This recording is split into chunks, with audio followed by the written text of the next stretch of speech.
D'aussi loin que je me souvienne, j'ai toujours ressenti un attachement viscéral, passionnel à notre pays, à son histoire. J'aime la France. J'aime du plus profond de mon cœur, du plus profond de mon âme, cette nation millénaire qui ne se soumet pas, ce peuple impétueux qui ne renonce pas. Je suis une femme. Et comme femme, je ressens comme une violence extrême les restrictions des libertés qui se multiplient dans tout notre pays à travers le développement du fondamentalisme islamiste. Je suis une mère. Et comme des millions de parents, je m'inquiète chaque jour de l'état du pays et du monde que nous laisserons en héritage à nos enfants. Je suis une avocate et j'ai gardé de mes années de barreau un attachement profond au respect des libertés publiques et une sensibilité particulière au sort des victimes confrontées à l'impunité des criminels. Au fond, si je devais me définir, je crois que je répondrais tout simplement que je suis intensément, fièrement, fidèlement, évidemment française. Je reçois les insultes à la France comme si elles m'étaient adressées directement. Qu'il s'agisse de l'insécurité et des violences ou de la misère qui touche de trop nombreux compatriotes, je ressens les souffrances des Français comme autant de souffrances personnelles. Le choix que vous ferez lors de l'élection présidentielle à venir est crucial, fondamental. C'est un véritable choix de civilisation. Soit vous continuez avec ceux qui ont menti, failli, trahi, qui ont égaré le peuple et perdu la France, soit vous décidez de remettre la France en ordre. Oui, je veux remettre la France en ordre. Je veux que les Français puissent vivre libres dans une France indépendante. Je veux que les Français puissent vivre en sécurité dans une France respectée.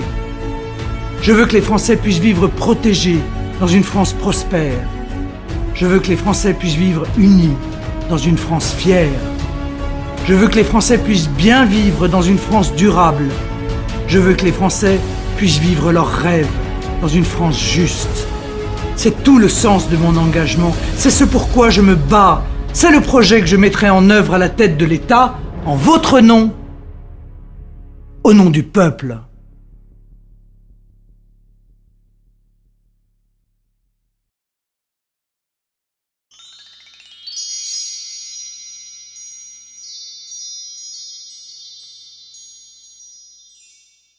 Je suis né en Bretagne, qui est déjà une terre de contraste, une terre de combat, puisque c'est la lutte permanente de la mer et du vent contre la terre, et parce que aussi c'était une période difficile avant l'entre-deux-guerres. Je suis né dans une famille qui n'était pas riche, et la vie n'était pas très facile.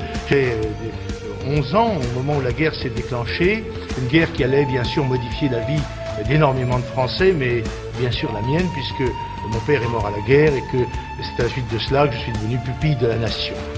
Ma bourse était très insuffisante pour m'entretenir, malgré l'aide de ma mère qui était couturière, et j'ai dû travailler. J'ai été marin-pêcheur pendant des temps assez longs, j'ai été mineur de fond, j'ai été ambulant des PTT. Enfin, je connais les problèmes des travailleurs autrement que dans la littérature marxiste ou dans les romans sociaux. En tous les cas, beaucoup mieux que ceux qui en parlent si fréquemment à la radio et à la télévision. Eh bien, j'ai mis mes actes en conformité avec ma pensée. J'ai quitté le doctorat de sciences économiques que je faisais et je me suis engagé au 1er bataillon étranger de parachutistes où j'ai servi comme sous-lieutenant. Je suis allé en Indochine. J'ai cru aussi en 58 que un grand espoir était né. Et j'ai été vite déçu car je me suis aperçu, une fois encore, que l'on ne tenait pas les promesses que l'on avait faites. Un premier point, je ne suis pas raciste. Mais je ne suis pas non plus de la secte antiraciste dont Finkielkraut a pu dire l'antiracisme, c'est le communisme du 21e siècle. Je mets au défi quiconque de citer une phrase antisémite dans ma vie politique. Des millions de morts, c'est un point de détail. C'est pas 1 million de morts, c'est les chambres à gaz. Oui. Je n'ai pas parlé de nombre de morts, j'ai parlé d'un système. J'ai dit que c'était un détail de l'histoire de la guerre. Et une horreur absolue? C'est un autre problème, c'est un autre jugement. Une horreur absolue ou pas? Tout ça est horrible, la guerre est horrible, vous savez. Et votre méthode, elle est évidente aux yeux de tous, ça s'appelle le parti pris. Vous êtes journaliste et les journalistes savent bien qu'en France, le terme d'extrémiste est très nettement péjoratif et qu'il est généralement appliqué aux gens qui servent leurs idées politiques par des moyens de violence, voire même par des moyens terroristes. Alors, il n'était pas possible de laisser cette idée entrer en quelque sorte dans l'esprit du public. Non, madame, écoutez, vous plaisantez ou quoi? Ah bah vous venez de dire que vous cette aviez... émission immédiatement. Mais non, monsieur Le Pen. Bien, je dis que c'est un raisonnement faux et qui est destiné à vous tromper. Le monsieur Pompidou l'a avoué un jour. Ils ont été amenés pour faire pression à la baisse, d'une part, sur les salaires manuels des travailleurs français, et d'autre part, pour faire échec aux tentatives insurrectionnelles de la CGT, car la plupart d'entre eux ont été inscrits dans des syndicats jaunes qui devaient faire pièce précisément à l'action révolutionnaire du Parti communiste et de la CGT. Voilà le t-shirt que porte à Marseille un certain nombre de jeunes Français de papier. Vous maintenez ces propos. Oui, absolument, je les maintiens parce que je crois que c'est la vérité et que ça ne devrait choquer personne. Ceci vous choque profondément, car vous avez l'habitude d'avoir affaire à des malades qui viennent vous consulter et qui pensent que vous êtes un gourou et que vous devez les diriger. Eh bien, je ne suis pas de vos malades. Mais M. Macron me paraît être un personnage étonnant. Et il porte le chapeau de la gauche, comme chacun sait, et il a des chaussures de droite, enfin, façon de parler, parce qu'il y a une droite et une gauche, même là. Et puis, le personnage qui est entre les deux me paraît être un hermaphrodite politique. Mais il trouve des slogans qui ne sont pas antipathiques, a priori. En marche. Emmanuel Pourquoi Macron. pas? C'est pas mal. D'ailleurs, plus soutenu par la droite ce soir que par la gauche. Ils ne sont pas en marche arrière. Évidemment. Le Front National, lui, il pense que la politique, ça se fait dans les urnes et pas dans la rue. Il faut attaquer le Front National brutalement, car c'est une question de vie ou de mort. Monsieur Mélenchon, moi j'offre un débat à Monsieur Mélenchon. Là, vous et je vais lui retirer son caleçon. Et je vais montrer ce qu'il est, le candidat des communistes qui ont du sang sur les mains jusqu'au coude. Voilà ce qu'est Monsieur Mélenchon, qui entre-temps a été pendant 30 ans un gros sénateur dont on n'a jamais entendu parler d'ailleurs. Politique d'un homme public, c'est de dire la vérité aux Français. Ça n'est pas d'essayer de capter sa confiance, mais au contraire de lui indiquer la voie, même si elle doit être dure, même si elle doit être difficile, la voie du salut. Et ça, je crois que mon programme de salut public est celui que propose le Front National et la droite sociale, populaire et nationale. Eh bien, c'est cela l'avenir de la France, et je sais que vous le direz dimanche quand vous voterez pour moi.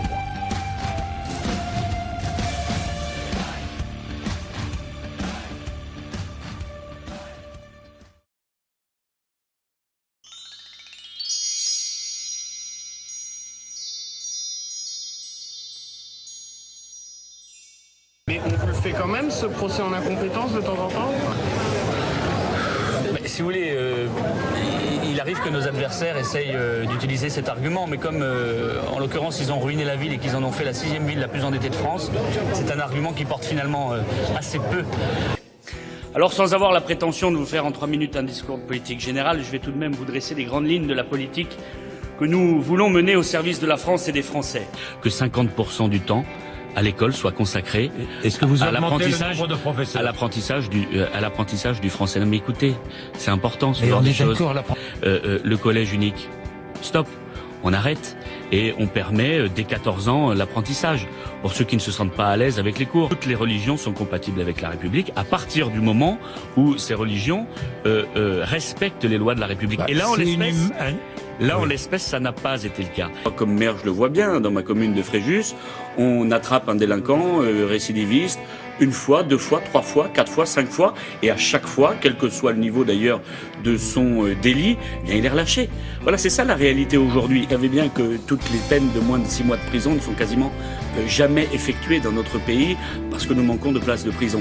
Il faut redonner des forces à notre police et aux forces de sécurité. C'est une urgence absolue. On met tout le monde dans le même sac. Hein. Oui, bien sûr, tout le monde dans le même sac pour une simple et bonne raison, c'est qu'au pouvoir, ils appliquent strictement la même politique. François Fillon, ce sont aussi des postures. Augmentation de 2 points de la TVA, impôt injuste, aggravation du libre-échange, durée du travail pouvant être portée à 48 heures par semaine, précarisation des salariés et des femmes en particulier, destruction des services publics par le non-remplacement de 500 000 fonctionnaires. Je rappelle quand même qu'il avait créé, avec M. Sarkozy, quasiment 60 taxes et impôts supplémentaires pendant leur mandat. Parce qu'il y a eu des dérives, alors il faut carrément supprimer la sécurité sociale. Ça n'est pas acceptable. Protéger pour autant quand même les Français qui ont le droit d'avoir leur sécurité sociale à laquelle ils contribuent financièrement.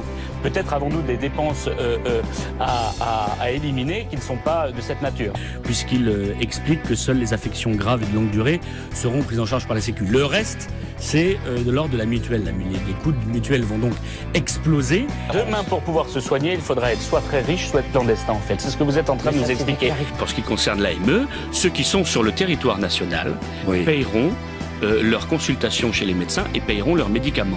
Parce que ça n'est pas aux Français de payer ces dépenses-là. Avant cela, on contrôle nos frontières. Parce que le véritable problème aujourd'hui, c'est qu'on ne sait même pas qui rentre sur notre territoire. Pas de problème, continuons comme ça. On a supprimé les frontières intérieures. Maintenant, on supprime les frontières extérieures. L'embargo russe, on ne peut rien faire. On va continuer comme ça, même si nos agriculteurs en crèvent. Il y a 3 solutions pour agir sur la compétitivité. Il y a les salaires, c'est ce que propose un certain nombre de candidats, la baisse massive des salaires, la baisse de la sécurité sociale, ou la suppression, même comme le veut M. Fillon, de notre système de sécurité sociale, et la monnaie. Nous voulons agir sur notre monnaie pour rendre de la compétitivité à nos entreprises. Elles non plus ne changent rien, surtout ne remettons pas en cause l'euro, pardi, ça fonctionne tellement bien. Nous devons faire bénéficier aux entreprises françaises la commande publique, ça n'est pas le cas aujourd'hui. Aujourd'hui, il y a toute une série de commandes qui sont faites par l'État, par les collectivités territoriales qui bénéficient à des entreprises étrangères. La loi interdit aujourd'hui de privilégier une entreprise. On peut le regretter ou pas, mais c'est comme ça. Ça n'est pas acceptable.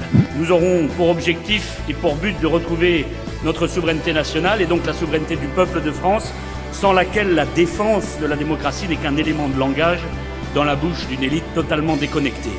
Si je fais de la politique, si je me suis présenté à vos suffrages, c'est parce que j'ai cette volonté. Et je considère peut-être avec naïveté, mais en tout cas avec conviction, que la politique est une mission noble. Ici s'élève, comme partout à travers le pays, l'âme de la France. C'est la fierté d'être français. C'est marcher la tête haute, fier de ses racines. À Fréjus, nous nous sommes mis, mon équipe et moi-même, au travail. 3 ans plus tard, les épreuves, les sacrifices et la gestion en bon père de famille portent leurs fruits. Baisse de la dette de plus de 20 millions d'euros. Aucune augmentation des impôts locaux.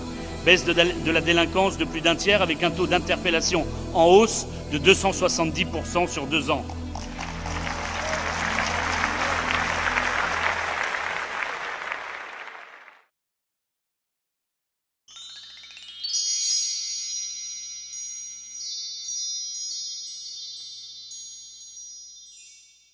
J'étais pas du tout attiré par la politique. Ça ne me passionnait pas du tout. J'avais horreur d'entendre parler de politique à la télévision ou ailleurs. J'écoutais pas ça. J'avais aucun intérêt pour la politique. J'ai assisté à la diffusion de l'émission L'heure de vérité parce qu'à l'époque il y avait entre guillemets le diable de Le Pen et donc comme il était diabolisé, je voulais voir un peu ce qu'il disait. Qu'est-ce que vous faites vous contre le chômage, le Front National? La question du chômage ne pourra pas se régler. Moi, je vais arrêter avec ces politiques qui consistent à dire n'importe quoi, que demain on va raser gratis. Il faut être clair, il faut pas vendre du rêve, trop de rêve aux Français. C'est pas la région toute seule qui pourra faire ce que le pouvoir public n'a pas été capable de faire. Plus de 23% des jeunes Français de moins de 25 ans sont actuellement au chômage. Ce drame social est la conséquence directe de choix politiques qui ont eu pour effet d'enrayer l'activité économique de nombreux États membres. Euro fort, ultralibéralisme, absence de préférences communautaires voire nationales, absence de protection de nos secteurs économiques vitaux, poursuite d'une politique folle d'ouverture totale des frontières. Ces nombreux facteurs ont ainsi eu un impact très négatif sur l'emploi. Il ne suffit pas d'aider les jeunes à trouver leur premier emploi ou à se former, il faut d'abord rétablir les conditions de la reprise économique pérenne, créatrice d'emplois durables. Si nos jeunes diplômés ne s'expatriaient pas par milliers chaque année pour échapper au chômage de masse, nous n'en serions pas là aujourd'hui à tenter de colmater la fuite des cerveaux dont vous êtes les principaux responsables. En vérité, cette directive contribuera une fois encore à renforcer la concurrence entre les candidats fraîchement diplômés sur le marché du travail, à la plus grande satisfaction des grandes entreprises qui pourront ainsi bénéficier d'une main-d'œuvre qualifiée et bon marché.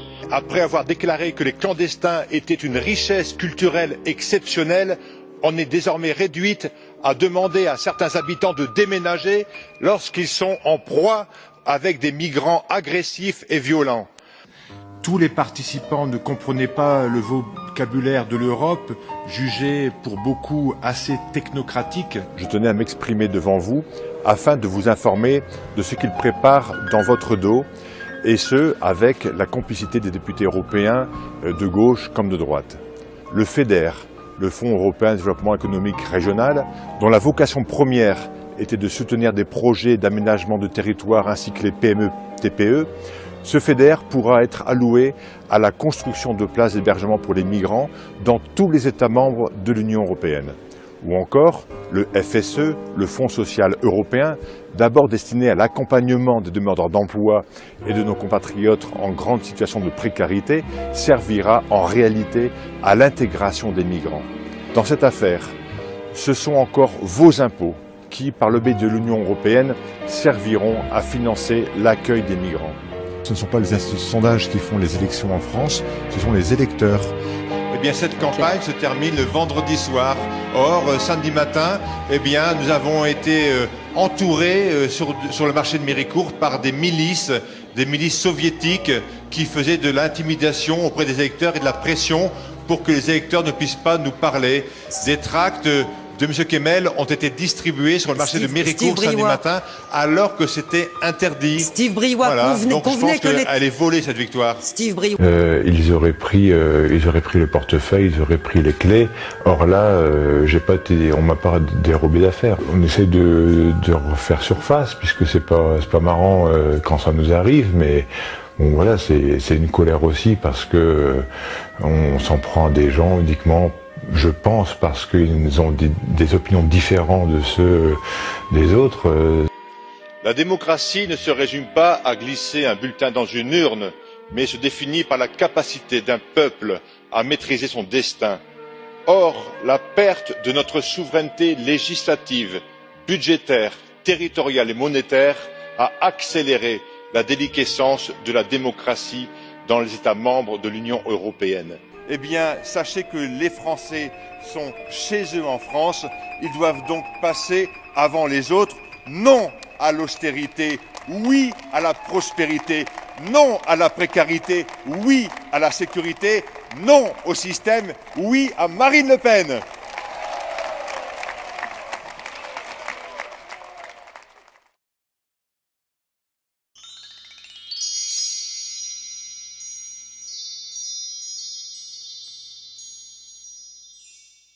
Mais ce que je tiens à dire à ces ayatollahs de la laïcité, je voudrais simplement leur dire qu'ils commencent à nous emmerder. Voilà, est-ce que je peux pas être plus clair que ça? Ils commencent à nous les briser menus. Nous sommes ici en France, ici en Provence, nous avons nos traditions, nous avons nos coutumes, et elles datent de plusieurs siècles, et nous entendons, j'entends, en tout cas moi, qu'elles soient encore respectées. De racisme, ça oui, avait dû en discrimination à l'embauche, c'est ça qui est c'est vrai que certaines personnes me parlent du racisme, mais un racisme qui n'est jamais dénoncé, c'est le racisme anti-français. Ah, on vous parle que de ça, vous? On me parle de celui-là. Ah, très bien. On me parle de celui-là parce que moi je constate qu'à Marseille, comme le disait Jean-Claude Gaudin encore, eh bien, beaucoup d'étrangers viennent s'y installer, prétendument pour s'y intégrer. Mais justement, on ne voit pas le contraire. Si le racisme était si développé à Marseille, on pourrait assister à un départ massif des étrangers. Or, ils viennent s'y installer massivement, ce qui prouve déjà qu'il n'y a pas de racisme, de mauvais accueil à Marseille. En effet, l'étiquetage halal n'est pas généralisé et que donc la plupart d'entre nous achetons de la viande halal sans le savoir et finançons donc potentiellement la construction de mosquées sans le savoir et sans forcément le vouloir. Oui, parce qu'il y a effectivement un double scandale. Le fait d'exposer ces peintures pédopornographiques, des enfants s'accouplant avec des adultes, voire avec des animaux. Et en plus, cette exposition était subventionnée par le conseil régional et soutenue par la ville de Marseille, puisque la friche appartient à la ville. Et ce ne sont pas les habitants de la Busserine qui m'attendaient les dents serrées, c'est un petit groupe de nervis gauchistes, les dernières métastases rouges du secteur, que nous sommes en train d'éradiquer par notre travail, et le travail en particulier de Madame D'Angio dans ces écoles, et qui porte ses fruits, parce que je me rends dans tous les quartiers. Je vous ai parlé tout à l'heure d'Émico Coulier, je me rendrai bientôt à Fontvert, je suis allé à la Busserine, nous avons assisté au conseil d'école 92 sur 98, du jamais vu. Ils ne sont pas habitués, avec la précédente mandature, ils étaient tout le temps absents. Donc on se rassure, j'irai à la Busserine, n'en déplaise aux derniers gardes-rouges du secteur. Et les racailles des cités qui sont descendues en masse au Vieux-Port, drapeaux algériens au vent, eh bien s'en sont donnés, si j'ose dire, à cœur joie, puisqu'en France on peut tout saccager sans être inquiété. Au niveau national, ce sont déjà 150 000 SDF, 3 millions de mal logés et 6 millions de chômeurs, et malgré ce bilan catastrophique qui devrait vous convaincre d'agir pour nos compatriotes d'abord, vous vous obstinez à garantir aux clandestins une protection sociale gratuite et des logements prioritaires. Vous contribuez ainsi, et largement vous aussi, à faire du pays des droits de l'homme le pays des droits de l'autre. Je suis un enfant de l'immigration.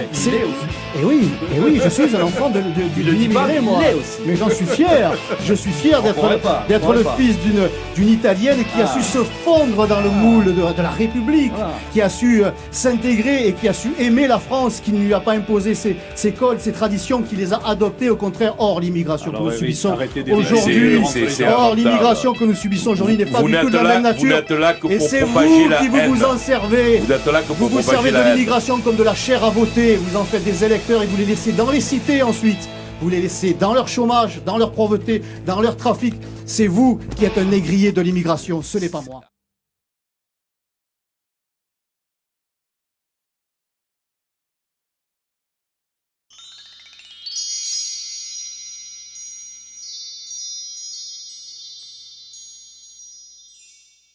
Il devrait quand même, au-delà de la phrase raciste, on peut le dire, ou en tout cas racialiste du général de Gaulle, y ajouter ce que nous sommes, c'est-à-dire un pays des dom-toms, tout l'outre-mer qui est avec nous, les harkis, tous ces gens-là font partie de la communauté nationale. La France, c'est pas une couleur de peau, c'est à la fois un état d'esprit, c'est l'amour de son pays et c'est aussi la conscience qu'on est prêt à mourir pour elle.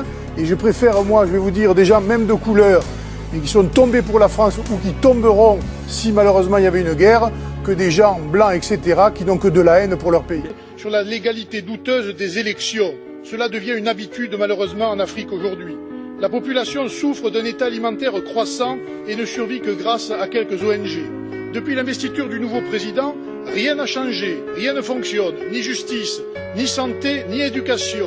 Les criminels de sang et les prédateurs économiques ont toujours pignon sur rue.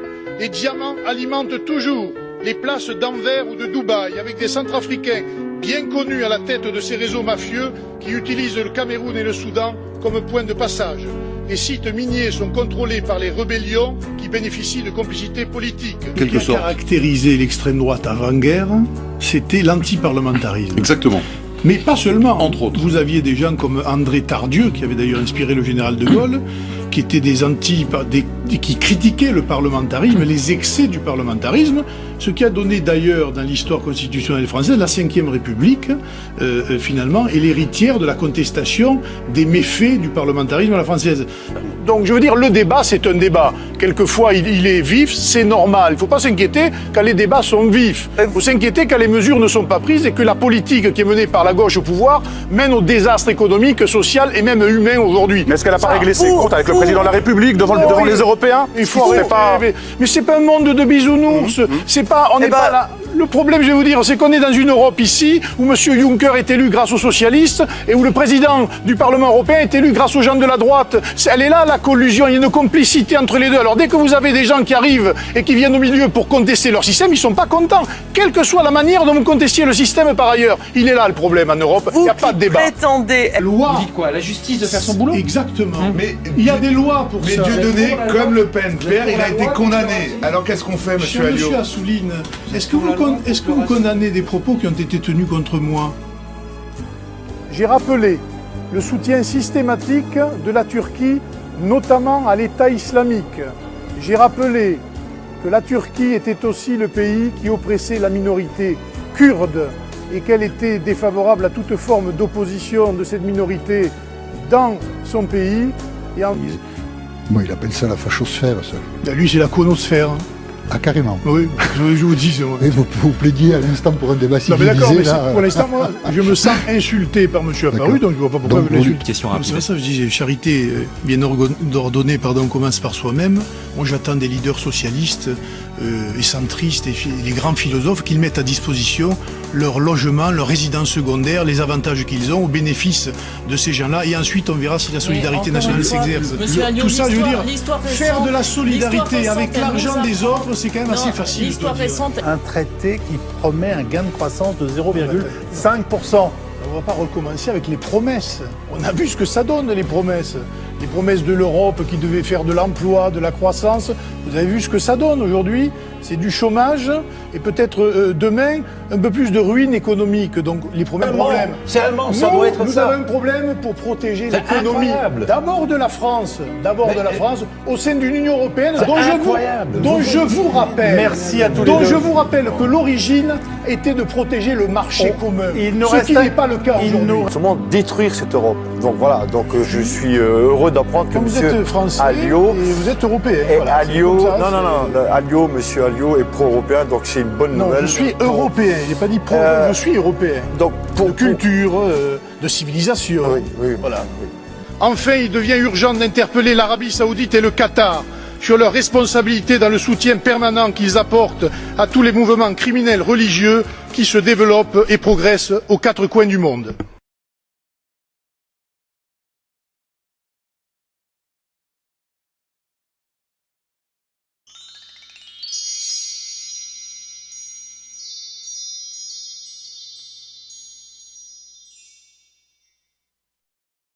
Je laisse à François Hollande, qui est quand même à la tête de l'État, la responsabilité de ses propos.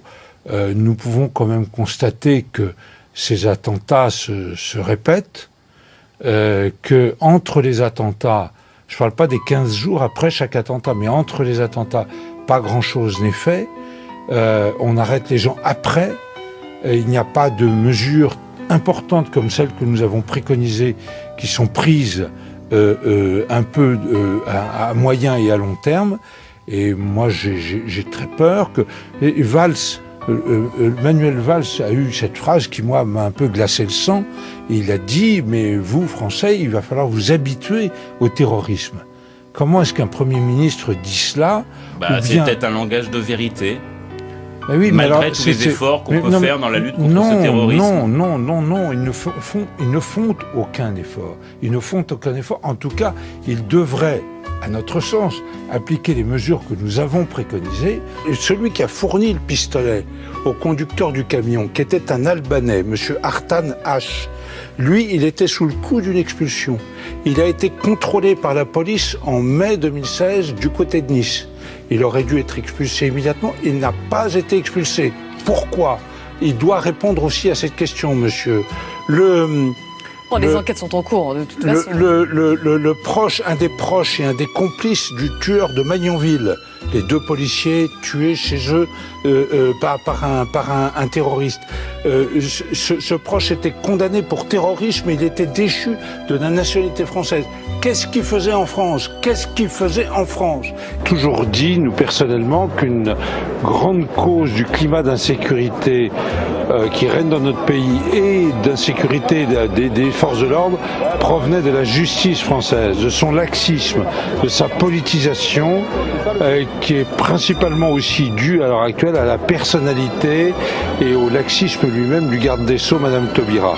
Que ma véritable charité, elle va à l'égard des habitants de Calais, des agriculteurs autour de Calais qui ont vu leurs exploitations complètement saccagées, des habitants du 18e arrondissement, d'un certain nombre de personnes dans la banlieue parisienne à qui on ne peut pas imposer cette épreuve de supporter autant de temps, autant de migrants à côté d'eux. Voilà. Le candidat du Front National à ces élections, 2 points de plus dans notre sondage, c'est l'effet attentat selon vous ?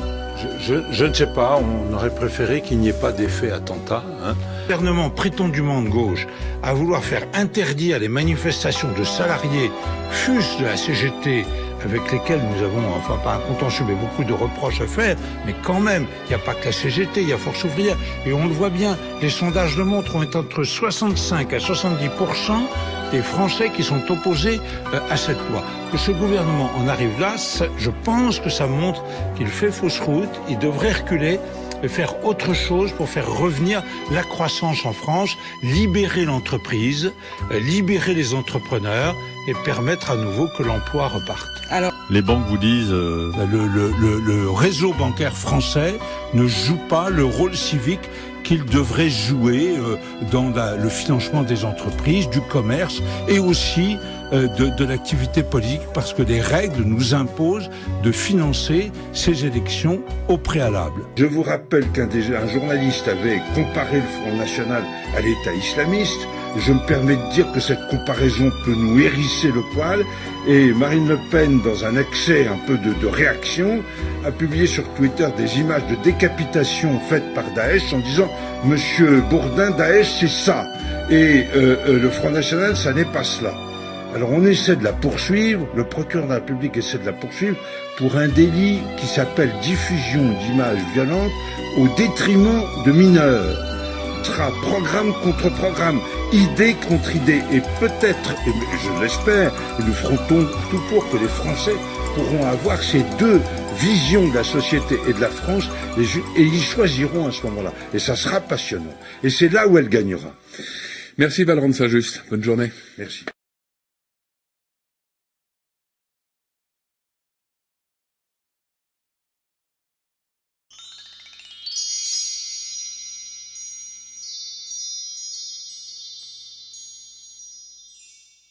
Que je ne partage pas votre enthousiasme, mais le nombre d'amendements déposés me laisse à penser que mon sentiment est partagé. On ne déchaîne pas les passions. Et je serai très bref et assez général. L'Europe, chers collègues, n'est pas là pour vous enrichir. Détrompez-vous, vous y avez cru, c'est faux. L'Europe est là pour niveler par le bas au service des grandes entreprises et du grand capital, en se servant effectivement, comme vous l'avez dit, des travailleurs des pays pauvres, des pays de l'Est, soit par les délocalisations, soit par les travailleurs détachés. L'Europe continue inlassablement de traiter les effets du chômage plutôt que de s'attaquer aux causes de ce chômage endémique: croissance nulle, désindustrialisation, mort programmée de notre agriculture et de notre pêcherie, perte du pouvoir d'achat, immigration incontrôlée, corruption à tous les étages et insécurité croissante. Se protéger de la mondialisation, du libre-échange, du libéralisme débridé, se protéger des produits low cost venus de la terre entière et qui ruinent nos productions agroalimentaires et industrielles, et mettre fin au système aberrant des travailleurs détachés. Chers collègues, je vous le dis solennellement, l'Europe n'est déjà plus une chance pour la jeunesse qui fuit vers d'autres continents. Moins on travaille avec l'euro et plus on est prospère. Ou inversement, plus on nous impose l'euro, plus on nous impose la précarité et la misère. El Khomri. On vous fait croire que cela n'arrive qu'en France? Eh bien non.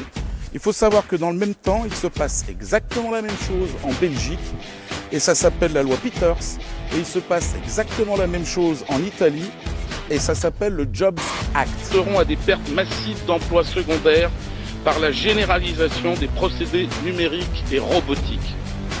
Le service urbain de la ville de Genève gagne 7100 € net par mois hors prime. Enfin, vous faites tout. Vous faites rien pour qu'elles ne disparaissent pas et pour soulager les consciences et les peuples qui se révoltent, on appelle le populisme. Vous envoyez des millions et des millions à chaque entreprise de plus de 500 et 1000 salariés. Il est vrai que les PMI, PME représentent 80 à 90% des emplois salariés. C'est juste. Et qu'il faut cesser de s'occuper des multinationales, car comme le dit fort justement monsieur le rapporteur, les PMI, PME sont les dindons de la farce. 1000 emplois chaque jour qui sont détruits dans les PMI, PME. Mais on n'en parle pas, parce que c'est un emploi chez le boucher, un emploi chez le charpentier, 2 emplois chez le décolleteur, ou le mécanicien du coin. Ça ne buzz pas, ça, au niveau des médias. On va vous parler des 500 emplois que veut supprimer Air France. Oui, ça parle. Alors avant de réfléchir à comment créer de l'emploi, s'il vous plaît, essayons de réfléchir à comment ne pas détruire l'emploi qui existe déjà. Ce qu'attendent les entreprises PMI, PME, c'est pas que, et les particuliers, c'est pas que ce soit les banques qui soient refinancées. C'est eux, parce que eux ont de véritables projets. Les banques, qu'est-ce qu'elles font? Eh ben, elles prêtent l'argent. Alors ma question, elle est simple. N'avez-vous pas l'impression d'être à la barre du Titanic?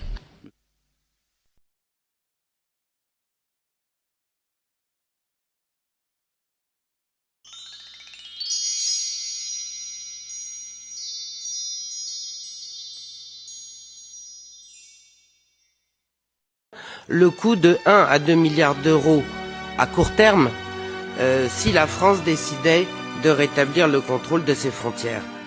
Mais je suis élue française et je vais vous dire, le coût annuel de l'AME, qui est l'aide médicale aux clandestins, coûte chez nous 1 milliard d'euros. L'ouverture des frontières n'a pas fait baisser les charges obligatoires, elle a engendré au contraire le dumping social. Monsieur Bremersch, vous aussi, vous évaluez à un coût faramineux l'effondrement de Schengen dans le secteur du transport routier. Mais, monsieur Bremersch, les transporteurs routiers français sont en train de disparaître. La part de marché du pavillon français est passée de 50% de l'activité européenne en 1999 à moins de 10% aujourd'hui, 21 000 emplois perdus au minimum, 40% des entreprises françaises en difficulté dans les transports. Proposé pour réduire de façon drastique les émissions de gaz à effet de serre émises au sein de l'Union européenne. Et aujourd'hui, il nous est expliqué qu'il est indispensable pour le bien-être du commerce et du consommateur européen de développer les livraisons de colis entre les pays européens. C'est-à-dire, en fait, accroître la distance moyenne d'acheminement d'un produit entre le vendeur et l'acheteur et donc augmenter les émissions de gaz à effet de serre issues du transport. Moi, je crois que le Brexit aurait dû vous ouvrir les yeux, mais apparemment non, il vous les a fermés encore plus. Ce rapport était nocif et après vos amendements, je pense qu'il le sera plus encore. Voilà, donc après, il ne faut pas s'étonner effectivement qu'il y ait une certaine colère des peuples qui montent en Europe. Je vous remercie. Comment se fait-il aussi que la Turquie continue à s'acharner sur les forces kurdes qui luttent contre l'État islamique? Pourquoi fait-elle si peu pour lutter contre les passeurs dont l'activité représente près de 2 milliards d'euros? Et je ne parle même pas des accusations qui pèsent sur les autorités turques soupçonnées de permettre l'écoulement du pétrole de l'État islamique. Il est clair que les instances européennes jouent un jeu dangereux avec la Turquie. Sous prétexte de juguler l'immigration en provenance de ce pays, elles font beaucoup de concessions telles que la réouverture des négociations d'adhésion à l'Union européenne, la libéralisation des visas Schengen et une enveloppe de 3 milliards d'euros. Au lieu de se montrer ferme avec Erdogan, qui menace régulièrement d'inonder l'Europe de migrants, l'Union européenne le ménage, croyant à tort pouvoir s'en faire un allié, alors qu'il est manifeste qu'il rêve d'un nouvel empire ottoman et d'une Europe islamisée. Donc, le programme du Front National, encore une fois, oui, c'est la sortie de l'Europe de Bruxelles. Non, ce n'est pas renvoyer tous les immigrés chez eux. Nous n'avons jamais combattu les immigrés, monsieur Payet.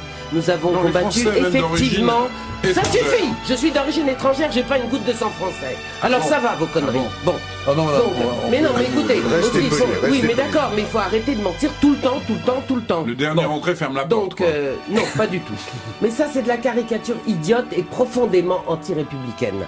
Donc, nous combattons effectivement la politique d'immigration qui donne cette misère sociale en France et cette détresse. Ça, oui.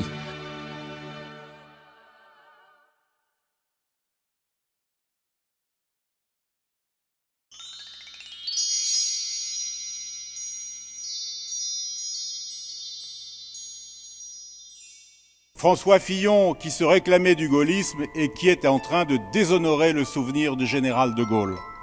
La France a accepté la tutelle de l'Union européenne et elle a perdu de ce fait la maîtrise de son destin. Il faut naturellement sortir de cette situation et pour cela, seule Marine Le Pen pourra agir. Car en effet, ses principaux concurrents se sont privés d'ores et déjà de toute possibilité de réussir cette mission. Et Emmanuel Macron, tout le monde sait que c'est l'homme de la banque Rothschild, autrement dit l'homme des banques et du système. Bien loin d'être anti-système, c'est le joker du système. Toutes les promesses que l'Union avait faites ont été trahies. La promesse de prospérité, il n'y a jamais eu autant de chômage qu'aujourd'hui. Et c'est dû à l'Union, puisque non contente d'asphyxier la France avec sa politique ultralibérale qui ruine nos industries et notre agriculture, eh bien elle a imaginé un système fou de travailleurs détachés qui réalisent une concurrence à l'intérieur même de ses frontières en faisant venir en France des travailleurs européens qui n'ont pas à payer les mêmes charges sociales que les Français. En concentrant le capital dans les grandes villes, eh bien a contribué à désertifier nos territoires et à les ruiner. On constate que l'Union européenne est de plus en plus agressive vis-à-vis de la Russie, qui est pourtant un partenaire qui doit être pris en considération.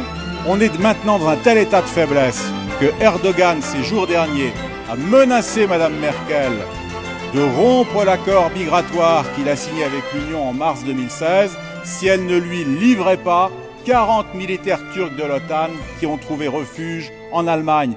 Voilà où nous en sommes. Donc bien loin d'avoir la paix, l'Union nous plonge dans des difficultés extérieures considérables. Que le véritable pouvoir dans l'Union est ailleurs que dans le Parlement. Il y a 4 détenteurs en réalité du pouvoir dans l'Union. La Commission de Bruxelles, qui a l'initiative de tous les textes européens et qui est présidée par Jean-Claude Juncker, qui est le grand architecte de l'évasion fiscale en Europe.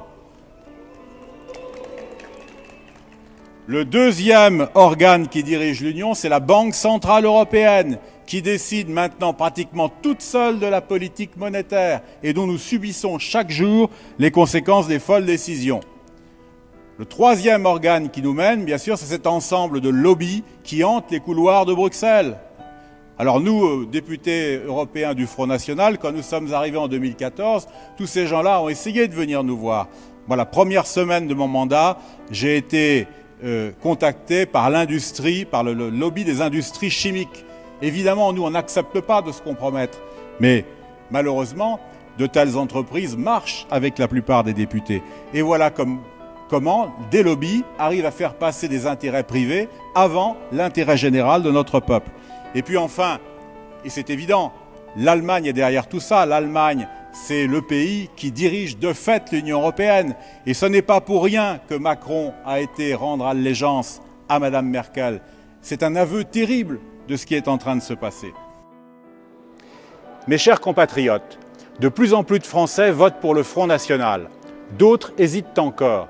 En parlant avec eux, je me suis aperçu que c'est souvent la peur d'abandonner l'euro qui les paralyse. Ils craignent que le remplacement de l'euro par le franc divise leur niveau de vie par 6,5 et que leurs économies fondent comme neige au soleil. Ces craintes ne sont pas rationnelles. Le franc que nous voulons substituer à l'euro n'est pas le franc que nous avons connu. Ce sera un franc nouveau, dont la valeur sera alignée sur celle de l'euro. Un franc vaudra un euro, ce qui ne changera rien pour les citoyens, tout en permettant à la France de récupérer sa souveraineté monétaire. Le véritable risque pour les Français n'est pas de quitter l'euro, mais de le conserver. L'Union européenne est en effet au service des banques qui constituent le lobby le plus puissant de Bruxelles. On l'a constaté lorsqu'il a fallu faire face à la crise financière de 2008. Entre 2008 et 2012, l'Union a encouragé le versement de 1600 milliards d'euros d'aide publique aux banques sans rien leur demander en contrepartie. Et depuis 2014, elle a réalisé l'union bancaire qui est un véritable piège pour les comptes en banque des Français. Qu'est-ce que l'union bancaire? C'est un mécanisme destiné à sauver les banques à tout prix, en puisant, si nécessaire, dans vos économies et dans l'argent public. C'est un piège qui se décline en 3 temps. La surveillance, le redressement, la liquidation. Mes chers compatriotes, le Parlement européen a voté le 15 février le traité de libre-échange entre l'Union et le Canada, le CETA. C'est une décision scandaleuse que Marine Le Pen a fermement condamnée. Officiellement, le CETA va augmenter de 20% le commerce entre l'Union et le Canada et de 1% le produit intérieur brut européen. En réalité, ce traité est le petit frère du TAFTA, le défunt projet de libre-échange avec les États-Unis. Il présente les mêmes défauts que lui. D'abord, il supprime 98% des droits de douane. Cela signifie que les produits canadiens vont pouvoir librement entrer en Europe. C'est particulièrement dramatique pour l'agriculture française qui est déjà sinistrée. Le CETA va lui porter le coup de grâce car la viande canadienne est 35% moins chère que la viande française. Le traité prévoit d'autre part d'accepter les normes canadiennes pour les produits qui seront importés du Canada. Ces produits ne respecteront donc pas les normes françaises et européennes en matière de protection de notre savoir-faire, de l'environnement et de la santé humaine. Cela signifie la fin de toute protection pour beaucoup de nos appellations d'origine protégée, notamment pour nos fromages. C'est aussi la porte ouverte aux OGM et aux produits de basse qualité pour le plus grand profit des multinationales. Les multinationales sont en réalité les grandes gagnantes de ce traité.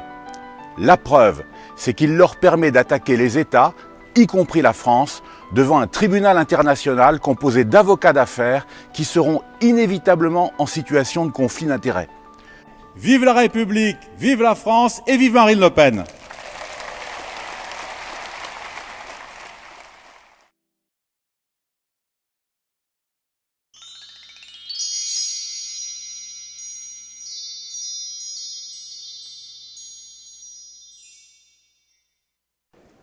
Concrètement, la numérisation des services bancaires veut dire la suppression de tout lien humain et tangible lors des transactions financières et des paiements, à commencer par la suppression de l'argent liquide. Il s'agit d'une bonne chose car une société sans argent liquide permettrait de transformer les citoyens en pantins dociles des gouvernements et cela servirait aussi les intérêts financiers de façon directe car chacune de nos transactions irait forcément enrichir le monopole de ces acteurs mondiaux. Et encore moins pour confier aux mains de quelques entreprises incontrôlables par les États la totalité des informations concernant nos vies privées et nos modes de consommation. Par contre, pour le citoyen, cela se résumerait à la perte du droit de pouvoir protester sans risque de voir sa vie disparaître en un seul clic. Pas de révolte possible, sinon, en un clic, on vous piquera votre fric. Nous subissons depuis 30 ans un modèle économique mondialisé, de la finance sans frontières, de l'exploitation de la pauvreté et de la ruine des nations dans l'Union européenne. Le bilan des mondialistes et européistes est désastreux.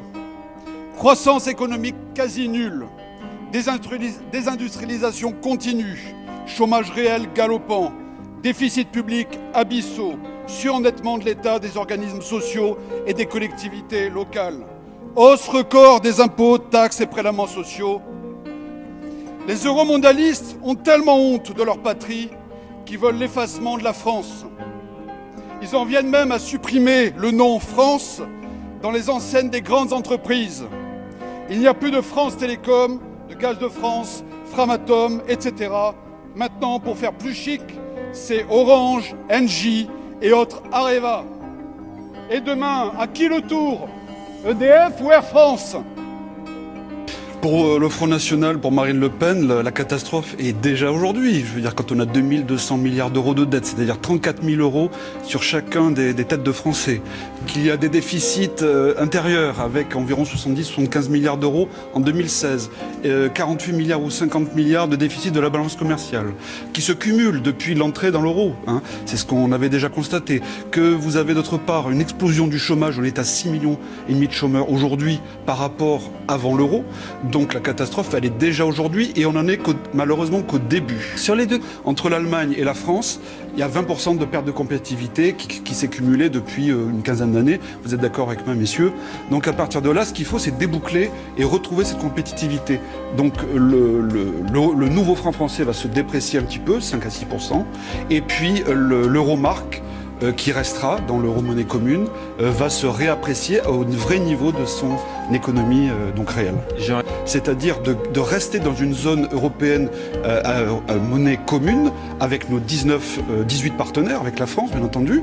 Bien entendu, le plus gros perdant, ce sera l'Allemagne, notamment au niveau de sa balance commerciale, mais quelque part, ça va rééquilibrer l'ensemble de l'harmonie dans l'Union européenne. Sachant que le Royaume-Uni a la livre sterling, ils sont bien dans le marché unique et dans l'union douanière, et ils ont la livre sterling, et ça va très bien pour le Royaume-Uni.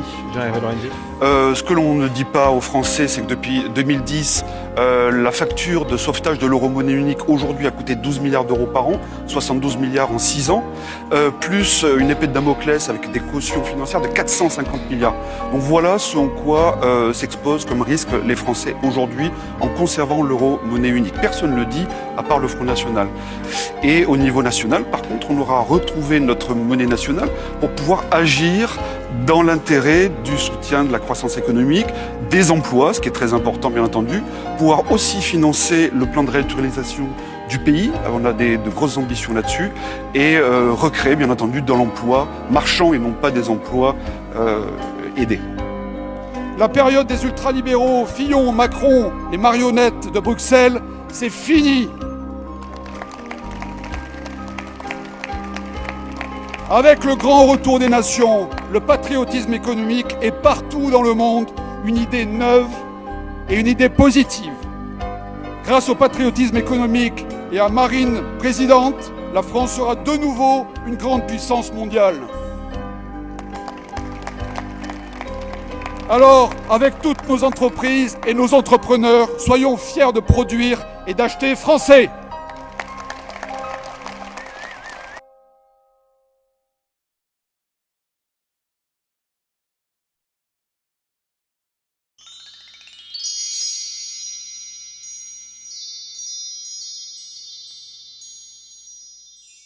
Ravi d'être là. En fait, j'ai le trac, hein, c'est certain.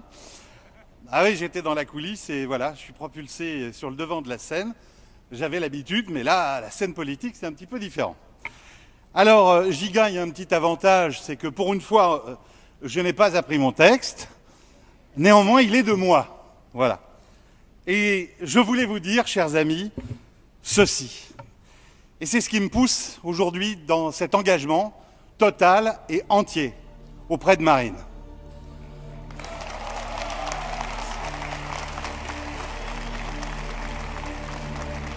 À elle seule, la France est une civilisation.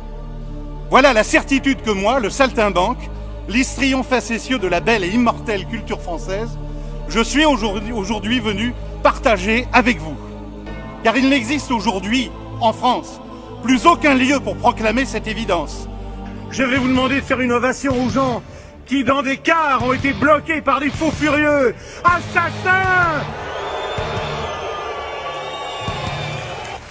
Vous tous qui êtes venus ici, vous avez déjà démontré quelque chose d'important.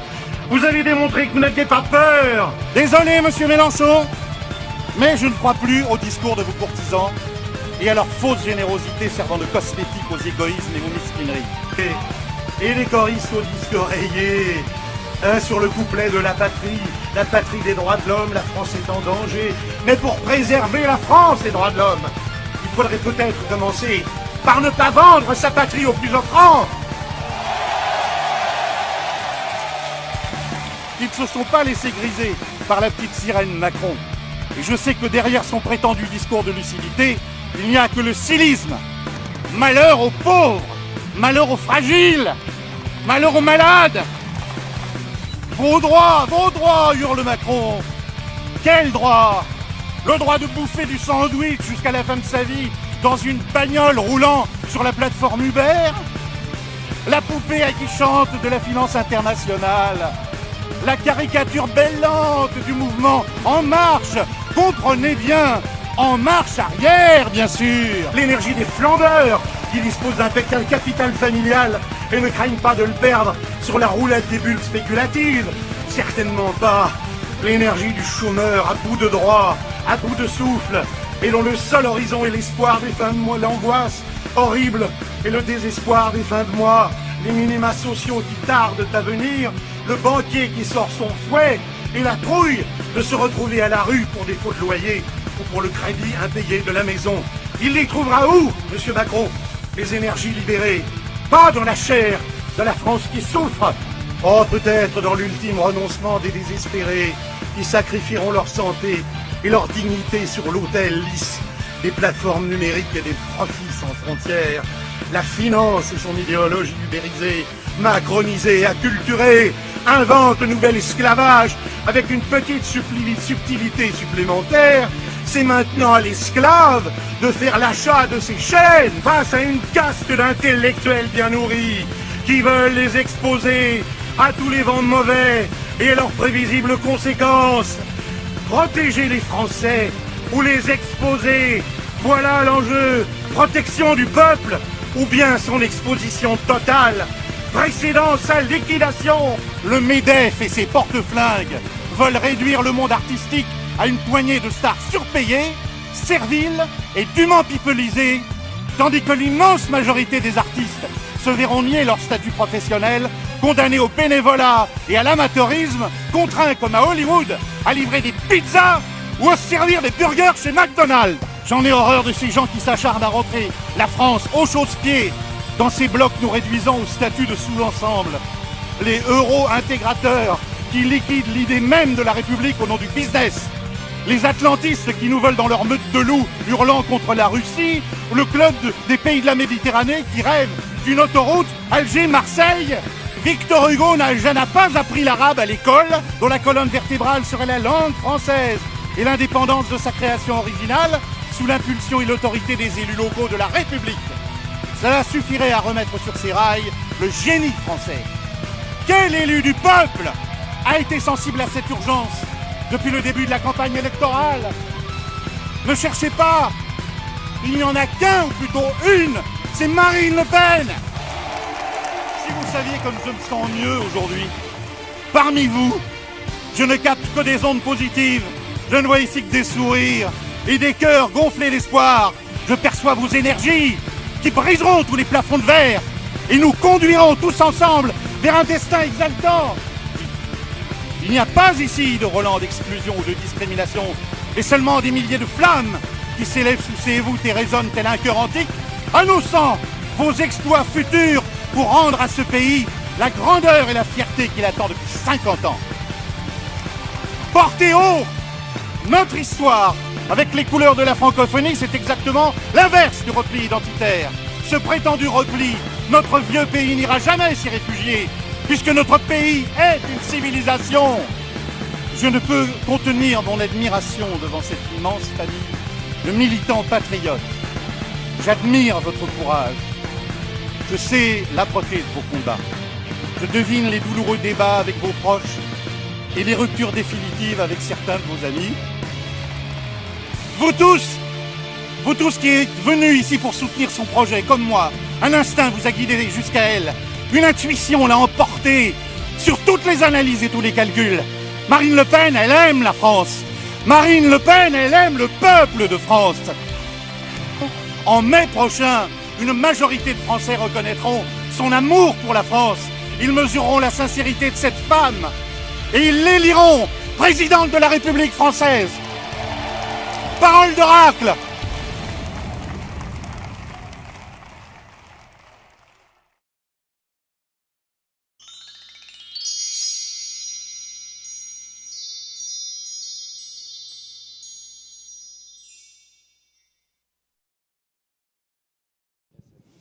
Oui, excusez-moi, moi j'ai une petite réaction d'humeur parce que franchement, j'hallucine quoi. J'hallucine, je suis scandalisée quand je vous entends dire oui, finalement on s'auto-félicite, on lutte contre les extrêmes, d'utiliser ça en réalité, arrêtez quoi. Vous avez réussi à vous entendre simplement parce que vous défendez vos petites places.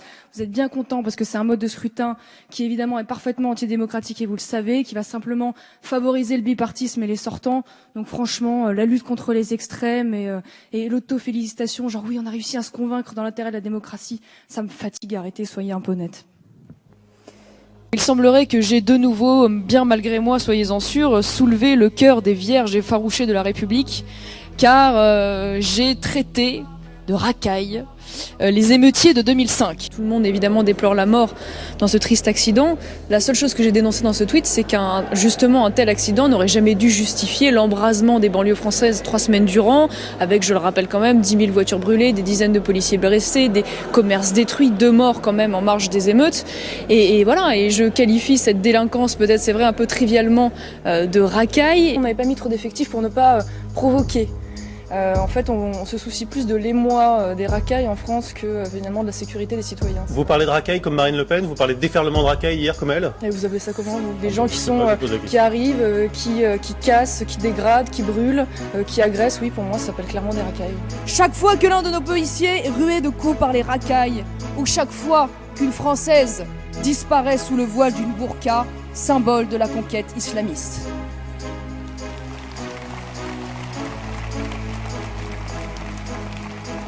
Nous avons le droit de réclamer le respect de notre héritage. Et nous avons le droit d'exiger que les cultures importées par les nouveaux arrivants s'inclinent et s'effacent devant ce patrimoine immémoriel. Car beaucoup, pour ne pas dire une écrasante majorité, de djihadistes sont d'anciens délinquants. Et beaucoup de nos délinquants sont malheureusement de futurs djihadistes. De la même manière, tous les musulmans, évidemment, ne sont pas des terroristes et ne le deviendront jamais. Mais tous les djihadistes sont musulmans. Il y a plus de 80 morts dans un attentat islamiste dans la ville de Nice, dans notre région de Provence-Alpes-Côte d'Azur. 54 enfants sont encore hospitalisés. Ces assassinats abominables de masse, commis par un Tunisien, ont endeuillé de nombreuses familles. C'est avant tout à eux que nous pensons, et surtout pour eux que nous parlons. Il n'est plus l'heure des bougies, des marches blanches, des je suis Nice. L'histoire dorénavant s'écrira en ces termes. Si nous ne tuons pas l'islamisme, c'est l'islamisme qui nous tuera. Lorsqu'un ennemi nous déclare la guerre, il n'y a pas de neutralité possible. Soit vous êtes avec nous contre l'islamisme, soit vous êtes contre nous avec l'islamisme. Ceux qui choisissent le statu quo, l'immobilisme ou le silence, deviennent de fait les complices de nos ennemis. Bien, fasse peut-être une rétrospective, parce que cet attentat à Berlin nous rappelle quand même douloureusement l'attentat de Nice, avec le même mode d'action, l'attentat du Bataclan, les égorgements. On allume des bougies, on chante Imagine ce people. À un moment donné, c'est pas à la hauteur, je crois, des responsabilités qui sont les nôtres aujourd'hui. Gardez donc votre mépris crétin et vos leçons de République pour votre propre parti, qui en moins de 3 ans a oscillé entre phobie administrative et faux diplôme. Sans doute qu'Ambadélis a-t-il trouvé le sien au fond de sa poubelle. Compte en Suisse et prise illégale d'intérêt. Ce n'est pas du Front National que sont issus les Cahuzac, les Sylvie Andrieux, les Kader Arif et tant d'autres qui ont volé les Français. Oui. Et oui, il apparaît judicieux de défendre notre industrie, par exemple. Notre Europe, quoi. Je veux une Europe radicalement différente de celle-là, en tout cas qui ne ressemble pas. Une Europe, vous êtes européenne. On ne peut pas être contre ou pour l'Europe pour la simple et bonne raison qu'il s'agit d'une civilisation. Je peux vous dire que je suis pour la fin de la civilisation à laquelle on n'a pas. Européenne, dites-le moi. Non mais je suis. Assumez-le. Non mais parce que je connais la connotation qu'il y a derrière ce terme. La connotation. Les connotations, Marion. Non mais la connotation aujourd'hui, c'est que la réalité, c'est que l'Union européenne n'est pas l'Europe. L'Europe, c'est une civilisation à laquelle nous appartenons évidemment. Oui. Moi, je suis européenne de civilisation, je suis française de nationalité. Chers internautes, comme vous le savez, il y a des élections décisives qui vont se jouer dans notre pays d'ici quelques mois. Je pense aux élections présidentielles, bien sûr, je pense aussi aux élections législatives. Et dans le cadre de ce combat, nous allons devoir nous battre pour sauvegarder et défendre les valeurs essentielles de notre pays et même de notre civilisation.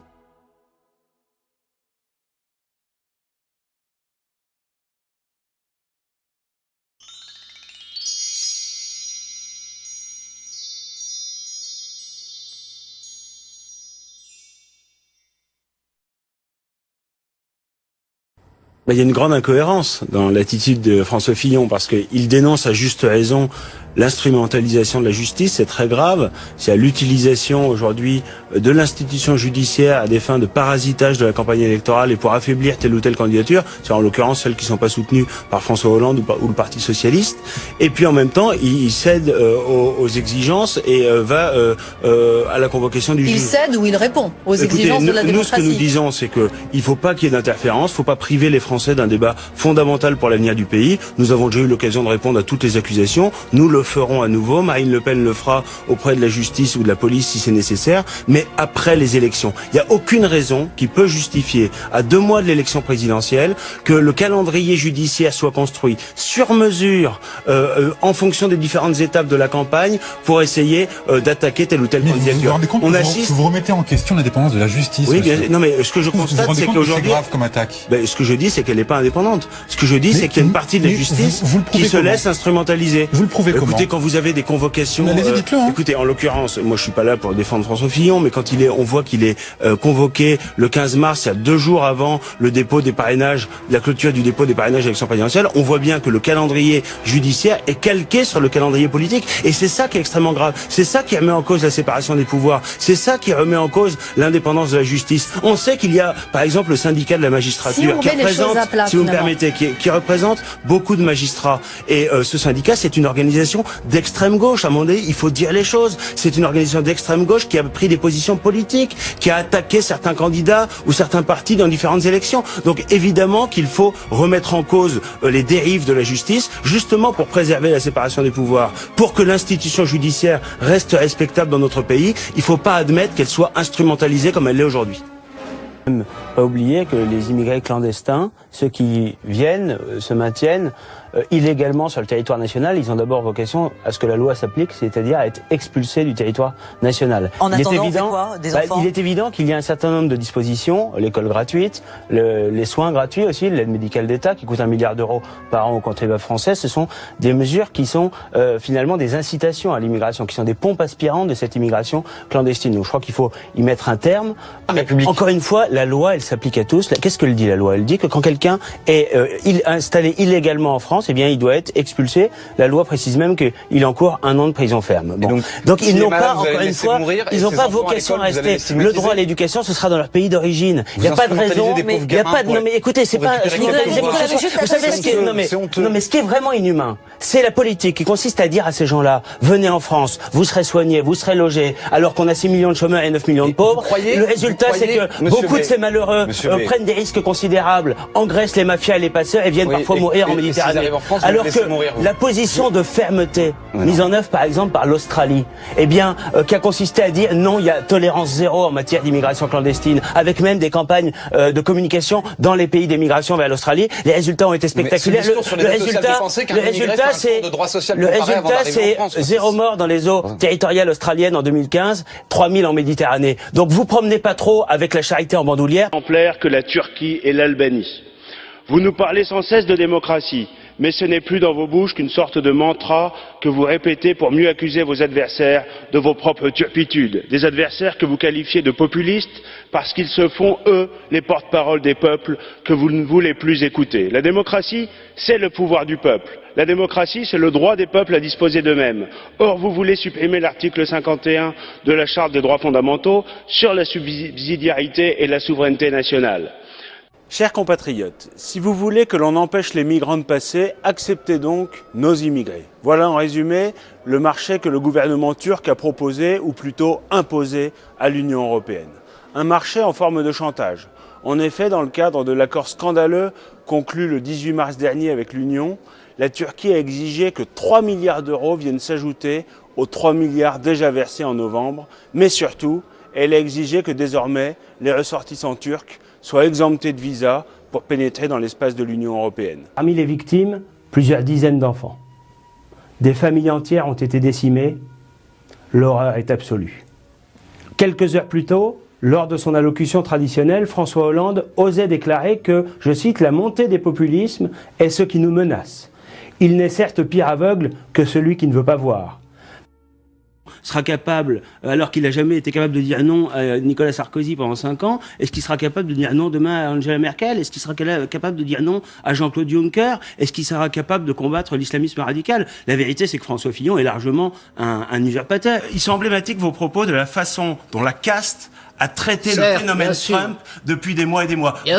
Vous n'avez rien vu venir, et aujourd'hui, vous ne comprenez toujours pas. Et c'était déjà le cas avec le Brexit. Il s'agit de faire preuve d'une absolue fermeté, et de pas laisser la racaille, mettre le feu aux abribus, mettre le feu aux voitures.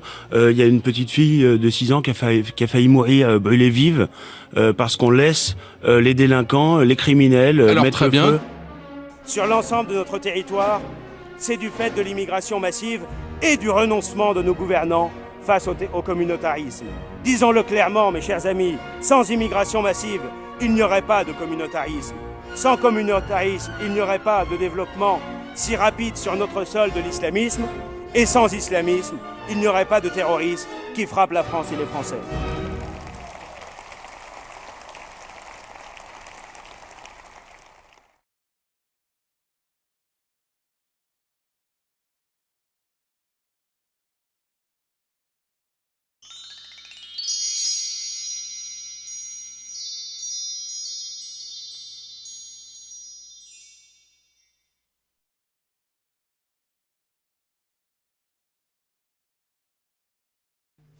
Eh bien, écoutez, c'est un bon début d'année qui nous montre que l'UMPS est une réalité extrêmement vivace dans cette région, puisqu'il ne faudra plus parler de la gestion Richard, mais manifestement de la gestion Richard-Richardot pour la région. Madame Richardot, en matière de parole donnée, permettez-moi de vous rappeler vos propres propos. Quand vous nous avez fait votre cinéma devant les caméras de la région et du pays tout entier, nous expliquant que si jamais par malheur vous étiez élu sur la liste de monsieur Masseret, vous partiriez parce que vous ne pourriez pas accepter cette infamie d'être élu sur la même liste que lui. Je vois que vous êtes là, je vois que vous toucherez vos indemnités, je vois que vous avez pris votre iPhone et vos iPads et que vous êtes bien ici présente. D'autres collègues intérieur, il a dit qu'il n'y a pas d'attaque, monsieur Philippot. Ont su tenir leur parole et ont su démissionner comme ils l'avaient annoncé. Ils sont 2, vous ne l'avez pas fait. Alors, en matière de parole donnée, je pense que vous n'avez aucune leçon à nous donner.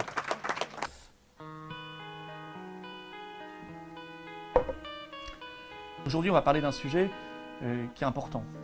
Nous n'avons pas reçu les documents. Monsieur Philippot, ça va, un constat d'huissier quant à la conférence des présidents vendredi matin. Ne m'envoyez pas de convocation le jeudi à 22 h. D'accord ? On peut travailler dans des conditions plus professionnelles là aussi. Qu'est-ce que vous entendez par ils s'en vont? S'ils ne sont pas d'accord, par exemple, avec le fait de ne plus avoir le droit, de pas avoir le droit de prier dans la rue, eh bien ils quittent. Où ils s'en vont? C'est français. S'ils sont français, ils quittent leur, par exemple, non, ils quittent par exemple la rue qu'ils n'ont pas le droit effectivement d'occuper parce que les prières de rue sont interdites. S'ils sont étrangers, ils s'en vont dans leur pays. Voilà, et on les y conduira bien volontiers. Ça. Son initiative est absolument délétère. Elle va évidemment créer du conflit. D'ailleurs, vous vivrez sur l'islamophobie, vous en avez besoin.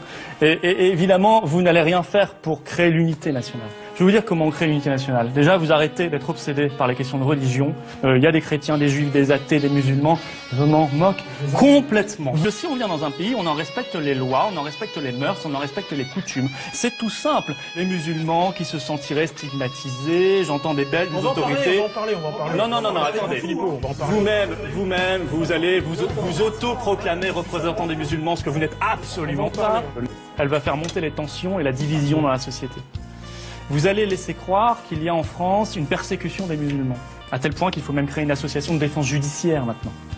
Vous allez laisser croire qu'il y a une communauté, c'est vos termes, qui donc, en quelque sorte, est un fragment de la communauté nationale, qui serait victime d'agression, qui serait victime de la police républicaine. On vous a parlé de moi, c'est très bien. C'est très bien, oui, la petite erreur. On va vous rappeler ce qu'est la République. Il n'y a pas de petite erreur. On va vous rappeler ce qu'est la République. Mais je sais que vous allez vous rappeler. Christiane Taubira qui avait été comparée à un singe sur la page Facebook d'une ex-candidate Front National, Florent Philippot. D'ailleurs, cette candidate a été tout de suite sanctionnée par votre parti. Oui, bien sûr. Moi, je trouve, oui, bien sûr, c'était absolument inadmissible. Elle a été, dans l'heure, mise à la porte du parti, contrairement à ce qui se pratique à l'UMP, au PS et à l'UDI. C'est plus compliqué. Je trouve ça un peu bizarre, moi, ce débat qui renaît. On serait revenu un peu dans l'ambiance des années 80, vous savez, on attend les grands Raoult, on voit Jamel Debbouze, Harry Roselmack, des gens qui viennent nous faire la leçon, des donneurs de leçons qui viennent sur les plateaux de télé. expliquer aux Français qu'ils seraient en quelque sorte racistes. Voilà.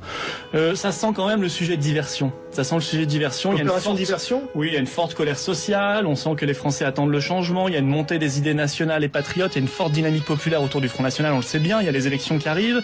Il faut essayer de criminaliser le débat. Il faut essayer de culpabiliser les Français. Il faut essayer de faire naître un débat tout à fait artificiel et très showbiz. Nous aussi, on pourrait passer notre vie à pleurnicher.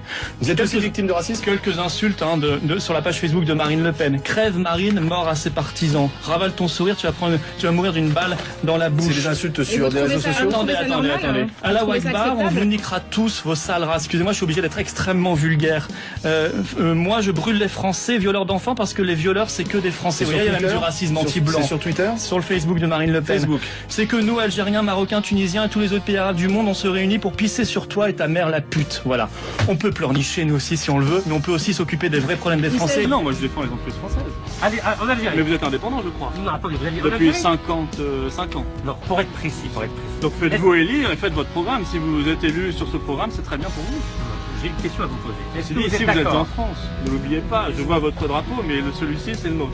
Le drapeau français. Et c'était le vôtre avant, mais vous l'avez refusé fièrement, vous avez dit, vous avez le droit, donc nous on va vous expulser fièrement. Et vous, au fond du problème, la question que je vous ai posée du communautarisme, du transfert de souveraineté, ce qui fait que vous n'êtes pas dans la République aujourd'hui, Madame Vallaud-Belkacem, ni le PS ni l'UMP d'ailleurs.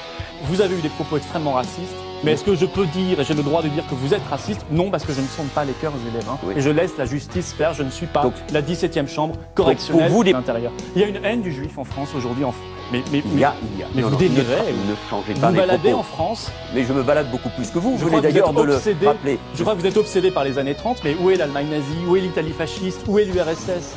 Mais excusez-moi, vous êtes juste ridiculisé sur cette affaire-là. Parce que passer un mois sur l'affaire d'un humoriste, d'une quenelle, alors que les Français ont d'autres préoccupations et qu'ils vous attendaient sur la sécurité, les cambriolages, les agressions, la question des Roms et que vous n'en parliez plus, je crois que vous avez déconsidéré votre fonction. Vous avez créé un climat de tension dans notre pays, un climat malsain. Vous avez donné une image inquiétante de vous-même.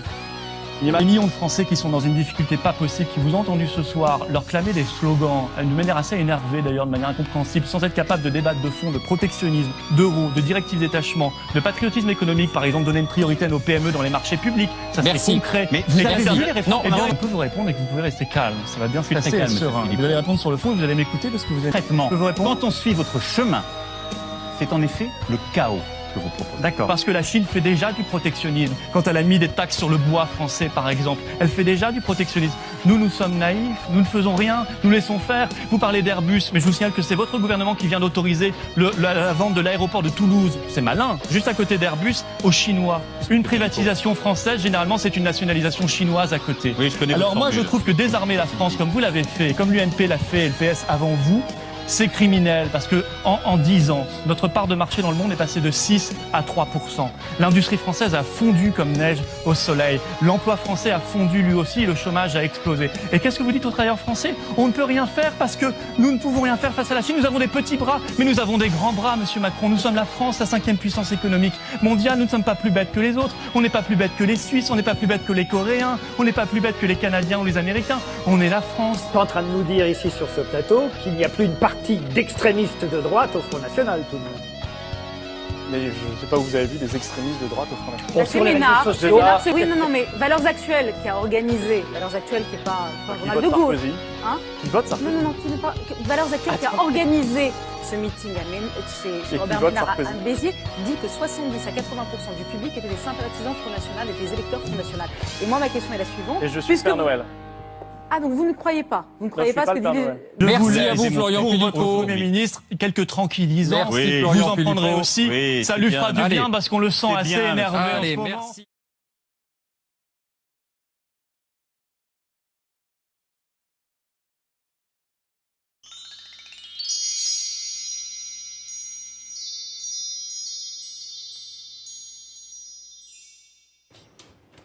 Et puis, plusieurs personnes ont pu penser cela, mais est-ce que du coup ça justifie d'aller de l'autre côté de l'échiquier politique? Parce que vous avez rejoint la droite.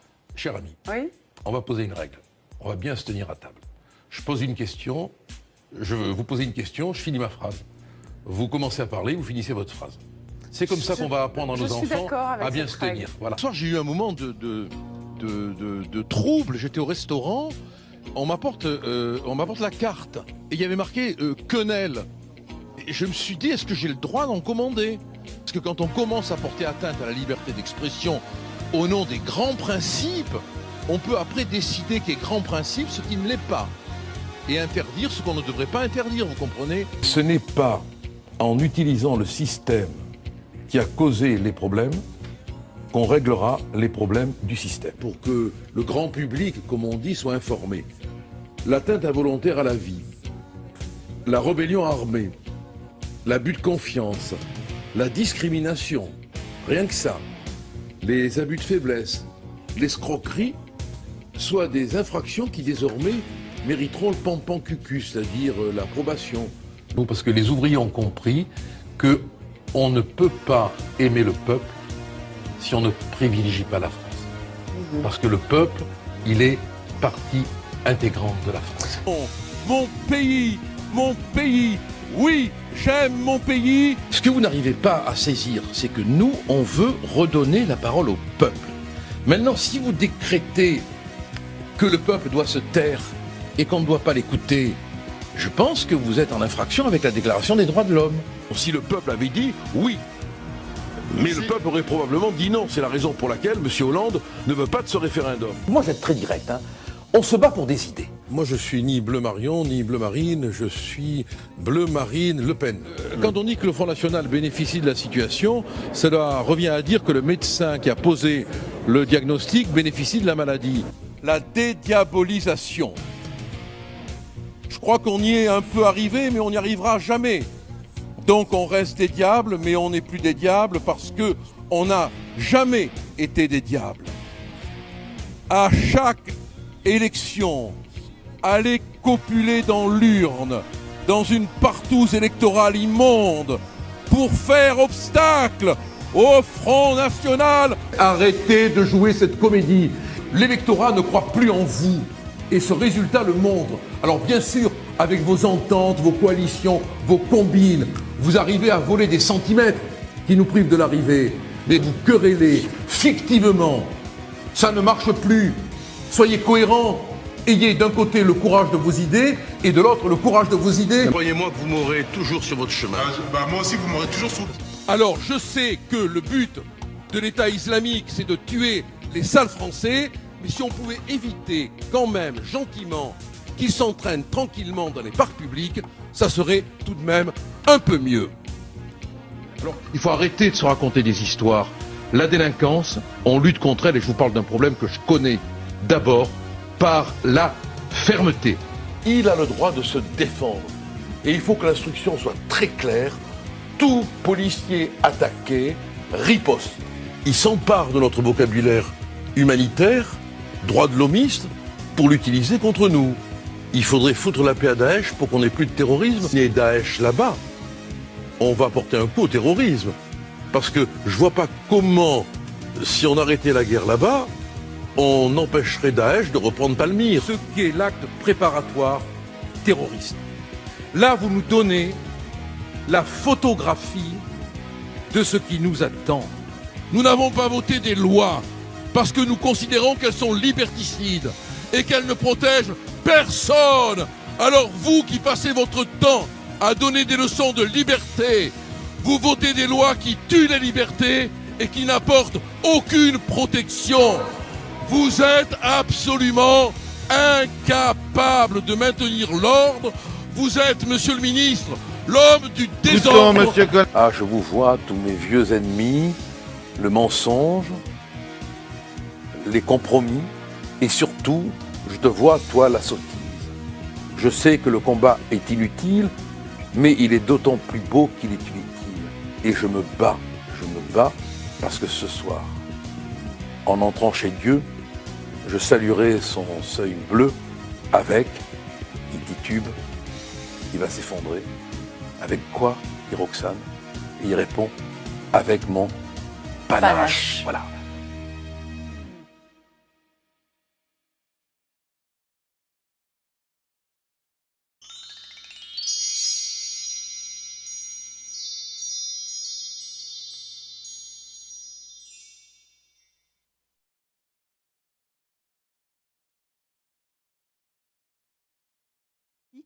notamment votre père, qui a déclaré que les Roms avaient une présence urticante et nauséabonde.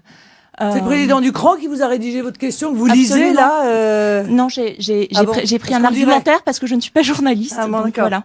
C'est un argumentaire qui est un tout petit peu orienté quand même, vous l'admettrez. Oui, tout à fait. Voilà, exactement. C'est pour pouvoir argumenter. Ah oui, c'est sûr. Donc, voilà, ça doit être un bon terrain. Non, mais je me suis appuyée sur des faits pour pouvoir argumenter. Non, ce ne sont pas des faits, madame. Justement, votre question, vous avez eu de nombreuses tentatives pour dédiaboliser votre parti. Et aujourd'hui, j'affirme que vous êtes un parti d'extrême droite. Je l'ai affirmé. Mais l'affirmer, ça suffit pas, madame. Voilà. Il faut le démontrer. Je viens de le démontrer. Non, mais démontrez-le. Eh ben, les partis d'extrême droite, qui est un parti raciste, qui s'allie à d'autres partis d'extrême droite. Vous pouvez le répéter une deuxième fois, raciste, parce que ça vous mènera directement devant le tribunal correctionnel pour le coup. Vous êtes un parti raciste, avec des déclarations racistes que vous couvrez. D'accord. Voilà. Très bien. Bon. Vous avez votre carte où exactement Je n'ai pas ma carte. Ah, vous avez pas votre carte. On va vous la donner, je crois, en sortant, à mon avis. Où ça ? Vous avez le choix entre. Bon, tout ce que vous dites, madame, est faux. Et la manière dont vous le présentez démontre d'ailleurs qu'en réalité, vous n'avez pas de questions à poser. Vous avez une propagande à faire. Bon. Le Front National n'est pas du tout un parti raciste. Et je vous somme d'ailleurs de trouver dans son programme un seul des aspects du programme du Front National qui soit fondé sur la race. Un seul. Je ne me bats pas contre une religion. Je suis laïque, profondément laïque. Je pense que la religion est affaire privée et personnelle, mais le fondamentalisme islamiste est une idéologie totalitaire qui vise à imposer des lois religieuses à la place des lois de la République française. Et donc, en ce sens, le fondamentalisme islamiste est un ennemi. Voilà, c'est ma question. Mais vous êtes dans le système comme tous les autres candidats, c'est ça le sujet. Le système, vous ne savez pas ce que c'est. Le système, c'est vous. Le système sont les banques. Le système, ce sont des gens qui sont déconnectés de la réalité du pays et qui, encore une fois, sont entre eux et défendent leurs propres intérêts. C'est ça le système, et qui imposent des politiques à l'encontre de la volonté des peuples. Je rappelle, c'est la politique de Macron. Donc en matière économique, on sait ce qu'il veut, lui, c'est l'ultralibéralisme, c'est mort aux pauvres, on a bien compris, ils sont plusieurs sur le créneau d'ailleurs, que Sarkozy, Alain Juppé, etc. Mais qu'est-ce qu'il pense de l'immigration ? Non mais permettez-moi, je crois comprendre donc que M. Mélenchon appelle au second tour à voter pour des incapables, pour des menteurs, pour des tricheurs. Eh bien en cela, il exprime qu'il fait donc bien partie de ce système que moi je combats avec beaucoup d'énergie et un certain nombre quand même de succès. Alors, normalement un syndicat, vous savez, n'est pas politisé. On va peut-être leur rappeler d'ailleurs. Il est là pour défendre et pour porter les revendications de leurs adhérents. Mais ça, c'était avant. Eric Nolot, le meilleur scénario pour la présidentielle, ce serait pour qui ? Ah bah ce serait Macron président. Ce serait Macron. Tout va du côté de Macron. Enfin Macron, scénario de l'outsider impossible, inconnu du grand public. Et régulière dans notre pays. Vous êtes ministre de l'Intérieur. Ça ne m'a pas échappé. Ah, et pourtant, vous ne seriez ignoré bien sûr que ces gens sont en situation illégale. Ils ont violé la loi. Ils sont entrés, ils se sont maintenus sur le territoire en violant la loi de la République que vous êtes censé faire appliquer. Pourquoi vous vous énervez comme ça ? Regardez comme l'histoire est belle. Quand la liberté se joue des pouvoirs en place et triomphe porté par la volonté d'un peuple. Le vote de nos amis britanniques en faveur d'une sortie du Royaume-Uni de l'Union européenne est de loin l'événement historique le plus important qu'ait connu notre continent depuis la chute du mur de Berlin.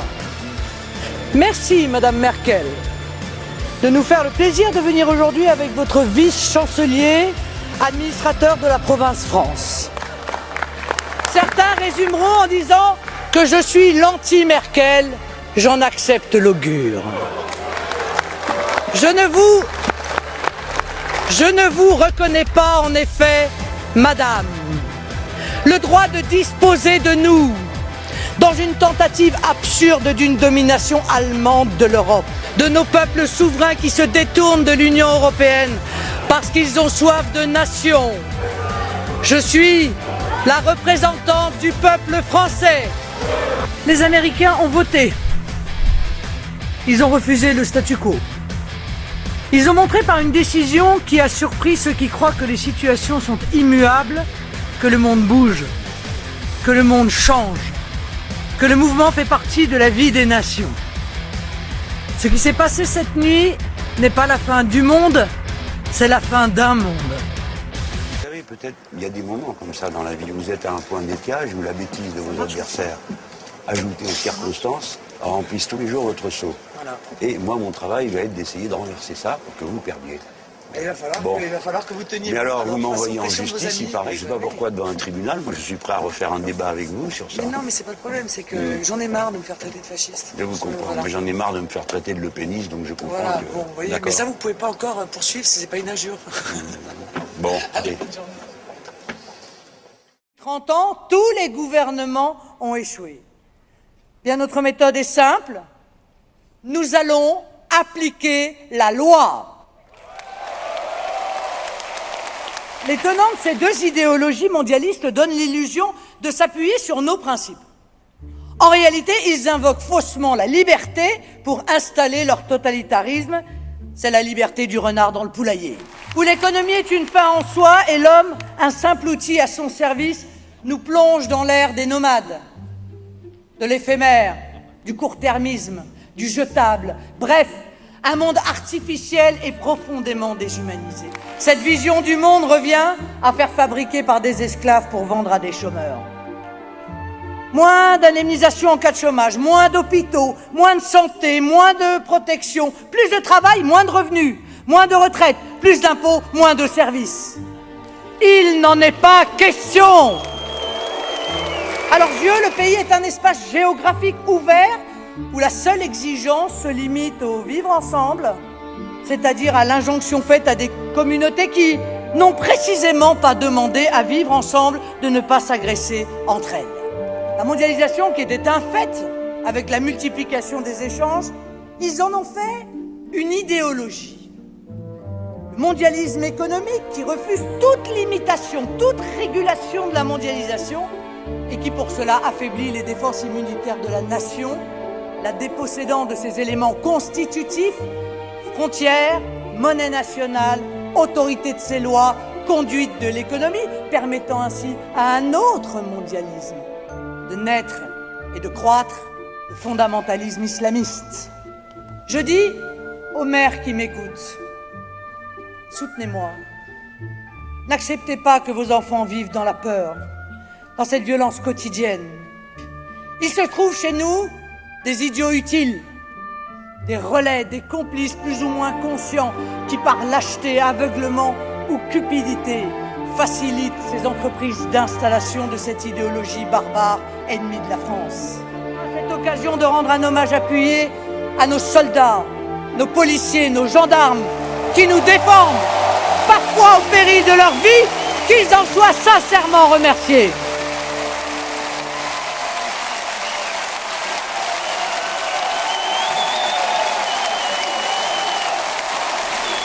Mais nous mettons des mots sur ce que nous vivons, ou plutôt sur ce que nous ne voulons pas vivre.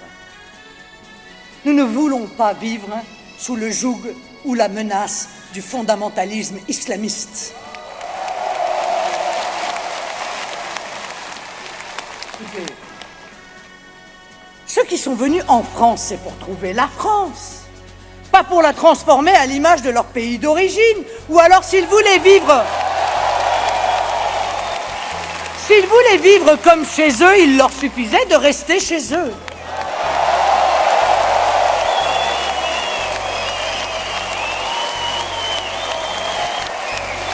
Quand on aspire à s'installer dans un pays, on ne commence pas par violer ses lois. On ne commence pas par réclamer des droits. Une situation hors la loi ne peut être génératrice de droits. L'AME sera supprimée. Nous allons enfin en finir avec l'impunité des délinquants.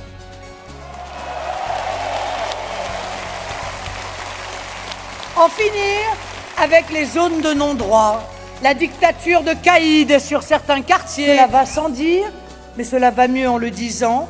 Il n'y a pas et il n'y aura pas d'autres lois et valeurs en France que françaises. La certitude de la sanction, la certitude de la peine, avec pour les étrangers délinquants la reconduite automatique à la frontière.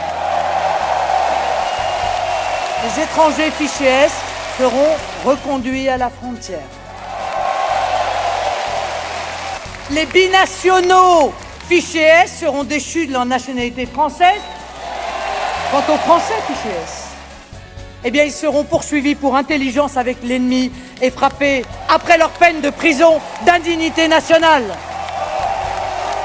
Nous conclurons des accords avec les pays d'origine pour que les délinquants étrangers effectuent leur peine de prison dans leur pays d'origine.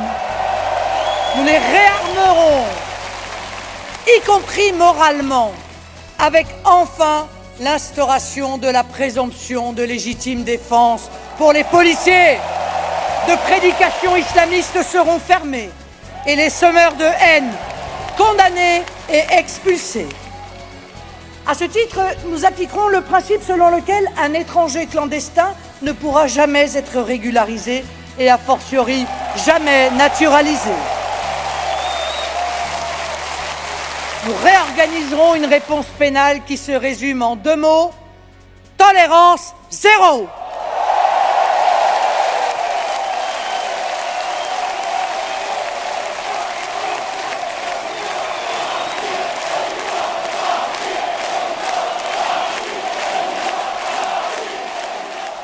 La subversion est l'art de dissuader ses adversaires de combattre. Moi, je vous le dis, ne nous laissons pas abuser, ne nous laissons pas subvertir, ne nous laissons pas intimider. La réponse n'est pas technicienne, mais régalienne. C'est pourquoi nous appelons au réarmement moral du pays et au sursaut des énergies nationales. Nous appelons à la résistance et à la reconquête. Face au grand péril, le salut n'est que dans la grandeur, écrivait le général de Gaulle dans ses mémoires de guerre. Il n'y a rien pour nous de plus beau que la France. Il n'y a rien pour nous de plus grand que la France. Il n'y a rien pour nous de plus utile au monde que la France.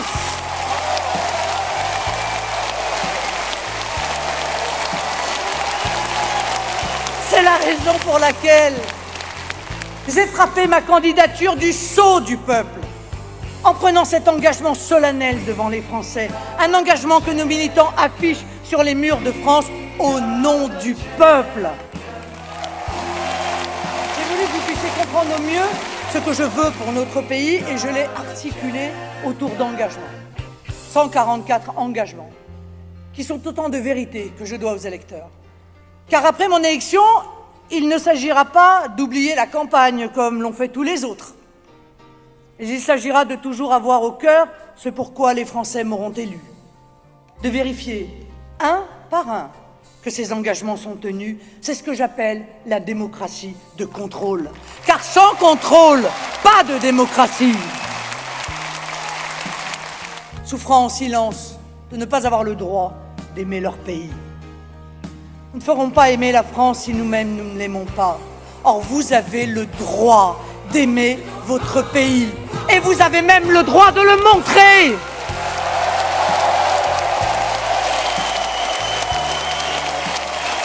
Lui qui unit les Français, d'où qu'ils soient et d'où qu'ils viennent. Cela l'oblige à rappeler que la France est un pays millénaire, une histoire, une culture. La France est un acte d'amour. Cet amour a un nom. Le patriotisme. C'est lui qui fait battre nos cœurs à l'unisson, qu'en retenant d'une détermination et d'une unité sans faille. C'est la raison pour laquelle dans le logement social, l'emploi, nous établirons la priorité nationale. Ce principe sera inscrit dans la Constitution. Nous ne voulons plus que l'État laisse se propager la haine de la France. Nous voulons une école publique ou privée qui transmette aux futurs citoyens la maîtrise de notre belle langue et l'amour de notre culture. L'école fera acquérir en primaire à tous les petits Français une maîtrise parfaite des savoirs essentiels que sont l'histoire de France et les mathématiques. Nous voulons une France qui transmet et une France qui se transmet. La force des équilibres. Nous n'avons personne à servir. personne à qui renvoyer l'ascenseur, aucune clientèle à fidéliser, aucun copain à remercier, aucune puissance financière à amadouer, aucun pays étranger à qui nous devrions plaire. Certains économistes bien choisis, les sachants, les experts de pacotille, nous expliquaient d'un ton péremptoire que c'est contraire à la science économique. La même science en application de laquelle ils ont fait 2200 milliards d'euros de dettes, 7 millions de chômeurs, 9 millions de pauvres et 66 millions de Français désabusés et démoralisés. Ne les croyez pas.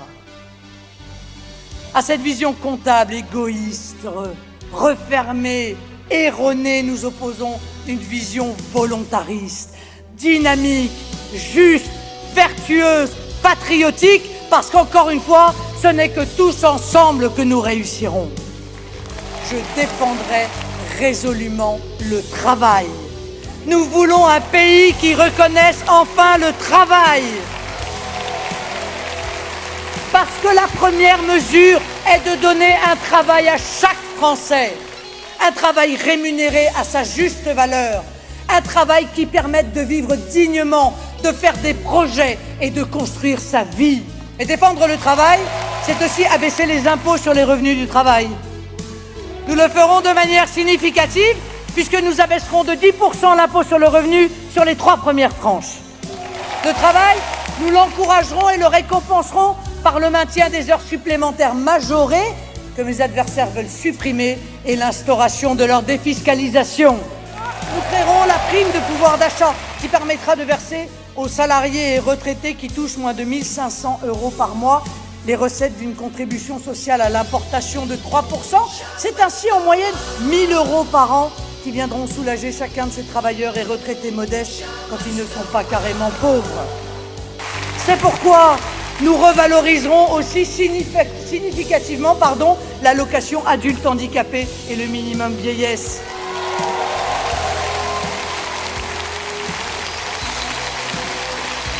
C'est pourquoi nous créerons une protection logement jeune en revalorisant de 25% l'aide au logement des jeunes jusqu'à 27 ans et que nous aiderons résolument les familles.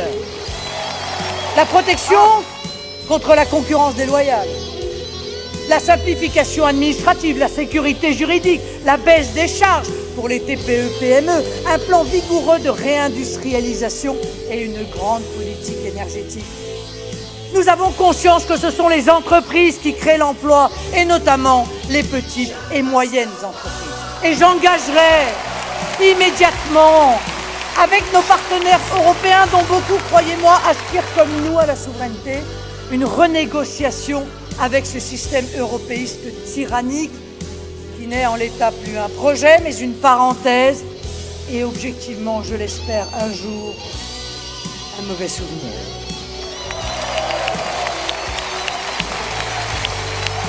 Nous sortirons du commandement intégré de l'OTAN au détriment de nos compatriotes en difficulté et particulièrement des femmes, déjà victimes directement de la loi El Khomri qu'il faudra supprimer.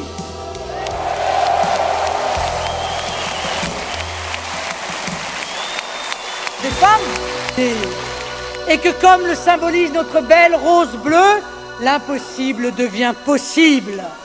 Vous le voyez, mes chers amis, comme le proclamait Victor Hugo dans l'année terrible après la défaite de la France, nous n'avons pas encore fini d'être Français.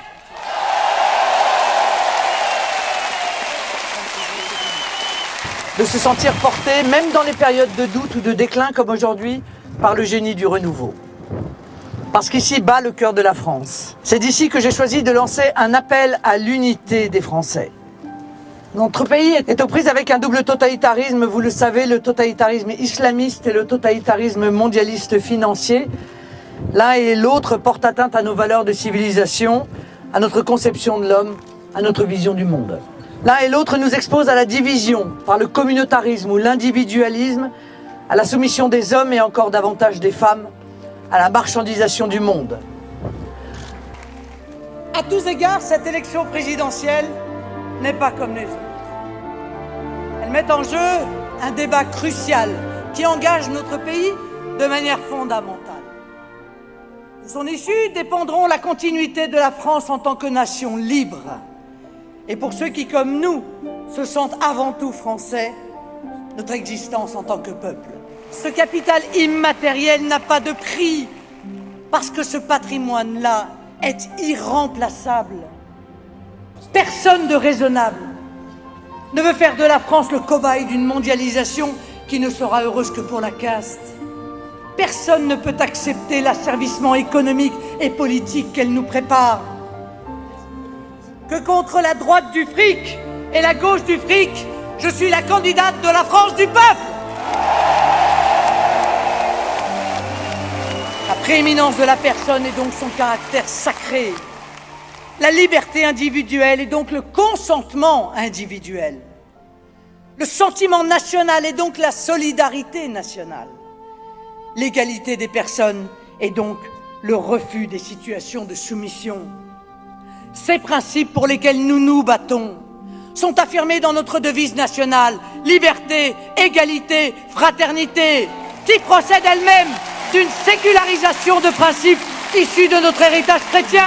Ce qui nous anime n'est pas l'amour de l'argent ou des intérêts particuliers, mais le souci de la patrie.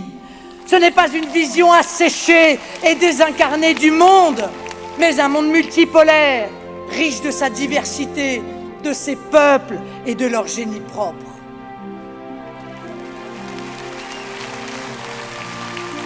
Nous engageons tous les patriotes de droite et de gauche à nous rejoindre. Ce clivage n'oppose plus la droite et la gauche, mais les patriotes aux mondialistes, avec ceux qui nous rejoindront au cours de la campagne de premier tour, avec ceux qui nous rejoindront entre les deux tours, et ceux qui nous rejoindront après la victoire. Nous formerons une majorité présidentielle, et après les législatives, un gouvernement d'union nationale. Ce réveil des peuples est historique. Il marque la fin d'un cycle. Le vent de l'histoire a tourné. Il nous portera au sommet et avec nous notre pays, la France. Vive le peuple, vive la République, vive la France!